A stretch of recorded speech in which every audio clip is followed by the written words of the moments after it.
আপনি মনে করেন মারা যাচ্ছেন কিন্তু আপনাকে কেউ খুঁজে পাইলো না, নিজের লাশের কোনো খবর নাই, এই ধরনের একটা ভয় কাজ করছে। যখন আপনার জ্বরের কবলে পড়ে তখন শিপের অবস্থা খারাপ ছিল, শিপের অনেক জায়গা ভাঙা গেছে বা আপনার মনে করেন রেলিং টেলিং যখন ভাঙছে, শিপের ভিতরে পানি ঢুকছে, তখন এইসব পরিস্থিতিতে সবাই ভয় পাইছিলাম। এটা আমার প্রথম জব ছিল এবং আমি প্রথম পরিস্থিতিতে এরকম দেখার পরে আমি নিজেও খুব ভয় পাইছিলাম। শিপ ঘুরানোর মতো অবস্থা ছিল না, সি থেকে নদীর দিকে যাব বা চট্টগ্রামের দিকে ঢুকবো এরকম পরিস্থিতি ছিল না। যেভাবে চলতেছে এভাবে চলাফেরার উপায় নেই, এখন কোথায় যাব কোন দিকে যাবে তার কোনো গন্তব্য নাই। তো এরকম পরিস্থিতিতে খুবই সবাই খুব ভয় ছিলাম। অনেক রাত্র পরে যখন আপনার জ্বর ঠান্ডা হয়েছে এবং শিপ আপনার নদীমুখে আমরা টান করাইতে পারছি, দেন সবাই আশ্বাস পাইছি যে না, আল্লাহর রহমতে আমরা বাইচা গেলাম। না, বাঁচার কোনো সম্ভাবনা ছিল না এরকম বলতে, শিপের যখন সবকিছু আপনার ভাঙে গেছে, সমুদ্রের পরিস্থিতি খারাপ ছিল, তখন হ্যাঁ আমার কাছে মনে হয়েছে যে সমুদ্র খুব ভয়ানক, মানে এটাকে ফেস করার মতো অবস্থা তো কারণ নাই বা এটার আপনি ঠ্যাক দিবেন এরকম কিছু জানা নাই। এখন আল্লাহ যা চাইবো আল্লাহর উপরে নির্ভর করা ছাড়া কোনো পরিস্থিতি থাকে না। ভয় পাইছি তখন তো মানে ভয় বলতে বাঁচবো না ওরকম চিন্তা নাই, জাস্ট ফ্রিজ হয়ে গেছি। একটা জায়গায় শিপের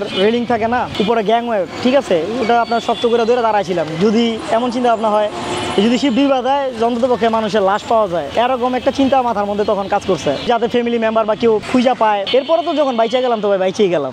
বাইচে যাওয়ার পর আর কিছুদিন আমরা শিপে ছিলাম। তো একটা সময় যখন বাবা বলতেছিল ঠিক আছে এরকম পরিস্থিতি গেছে, বাসায় এসে ঘুরে যাও। বাড়িতে বলছি যে এরকম ঘুরছে, শিপ দুর্ঘটনায় ছিল, তখন বাসায় একটু কান্নাকাটি বা ভয় পাইছে। পরবর্তীতে আবার বলতে ঠিক আছে যা করছে বাসায় চলে আসো। তখন মার সাথে কথা হয় না, বাবার সাথে কথা হয়েছিল। ওই সময় বারবার জিজ্ঞেস করতেছিল, কিন্তু আপনার যখন সে জিজ্ঞেস করে তখন তো আমার বলার পরিস্থিতি থাকে না, কথা বুঝছেন, ওইভাবে ওই সময় কথা নেই। কিন্তু পরবর্তীতে সে আমাকে কনভিন্স করতে পারবে যে আচ্ছা ঠিক আছে বাসায় আসো, কদিন থাইকা যাও, পরে ভালো লাগবে, এরকম ভাবে সে আগে নিয়ে আসছে। না, তখন আমার বাবা এমনি অসুস্থ ছিল, তো আমার বাবা নিজেও স্ট্রোকের রুগী, তো 2বার স্ট্রোক করছে। তারপর সে বলার পরে আমি চলে আসি। বাড়িতে আসার পরে সে বলতেছে যে তার চাকরি করার দরকার নেই, যেভাবে চলতে থাক, আল্লাহ যেভাবে চালায়। আমাদের দোকান আগে থাকতেই ছিল ভাই, আশেপাশে আমি আপনার মানে ল্যান্ড জব যেভাবে খুঁজে পাওয়া যায় খুঁজতেছিলাম। বাবা বলতে আমি ওর ডিনাই করি নাই, আমি তো এর পাশাপাশি জব করছি। আপনি আকিব সিমেন্টের প্রায় 4.5 থেকে 5 বছর জব করছি, আমি পাওয়ার প্লান্টে করছি। সেটার জন্য বেটার ছিল, দেখা গেছে ওইটা আমার প্রথম জব ছিল, ওই সময় স্যালারি কম ছিল। আমি যদি এখন কন্টিনিউ করতাম হয়তো আমার স্যালারি যা ছিল তার 10 গুণ হইতো, ঠিক না? যারা শিপে চাকরি করে তাদের স্যালারি $3000 এরকম পায় 2-3 বছর বা এক্সপিরিয়েন্স হইলে, এর নিচে তো আপনার স্যালারি নাই। স্যালারি তো ভাই সব কিছু না। এখন আমার মন কাজ করতেছে না ভাই, করি নাই। অ্যাকচুয়ালি চাকরি চাইতে বড় মনে হয়েছে বাবা মার কাছে থাকা, নিজের আশেপাশের মানুষের সাথে থাকা। আমার কোনো আফসোস নাই, আমার ভালো লাগে করি, আমার কোনো আফসোস নাই, টাকার লোভ আমার নাই। বেটার থাকতে সবাই চায়, কিন্তু সেটা হচ্ছে আশেপাশের মানুষের, পরিবারের মানুষের মন খারাপ করে তো না। যখন যা হবে আল্লাহর রহমতে আমি স্যাটিসফাই।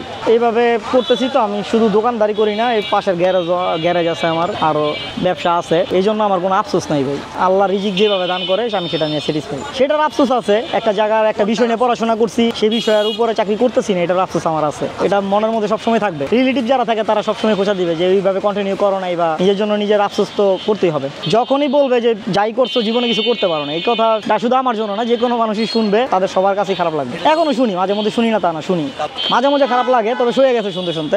এখন আমি এই যে বাবার এই দোকান চালাই, আমার এই গ্যারেজের ব্যবসা আছে, তারপরে আপনার রেন্টে কারের ব্যবসা আছে, এগুলোই টুকটাক।